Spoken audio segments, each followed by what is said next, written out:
Chile. ఇక్కడ సుమారు 3000 కిలోమీటర్ల దూరంలో ఉన్న ఈస్ట్ అనే ఈ నిర్జన ద్వీపంలో కొన్ని రహస్యమైన విగ్రహాలు ఉన్నాయి. ఇవి ఒక పెద్ద రహస్యానికి తక్కువ కాదు. ఎందుకంటే మువాయ్ అనే విగ్రహం బరువు సుమారు 90,000 కిలోల కంటే ఎక్కువ. వీటిని ఎత్తడం దూరం, వీటిని లాగడానికి 500 మందికి పైగా అవసరం పడుతుంది. అలాగే ఈ రాళ్లు అంత బలంగా ఉన్నాయి కాబట్టి ఒక పరిశోధకుడు కేవలం కొంత భాగాన్ని పగలగొట్టడానికి 3 రోజులు పట్టింది. కాబట్టి ప్రశ్న ఏమిటంటే ఇన్ని సంవత్సరాల క్రితం వీటిని ఎలా కత్తిరించారు? వారు పరిశోధన చేసిన తర్వాత ఒక కొండ కింద కనుగొన్నారు.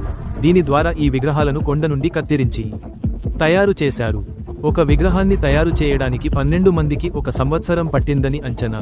ప్రశ్న ఏమిటంటే 14 ఏనుగుల బరువున్న ఈ విగ్రహాలను ద్వీపం యొక్క ప్రతి మూలకు ఎలా తీసుకెళ్లారు? కొంత పరిశోధన చేసిన తర్వాత ఈ విగ్రహాలను తాడుతో లాగి ద్వీపం యొక్క ప్రతి మూలకు తీసుకెళ్లారు. కానీ ఆ వ్యక్తులు ఎవరు మరియు ఈ విగ్రహాలను తయారు చేయడానికి వారి ఉద్దేశం ఏమిటి? ఈ విషయానికి ఇప్పటికీ ఒక రహస్యంగా ఉంది.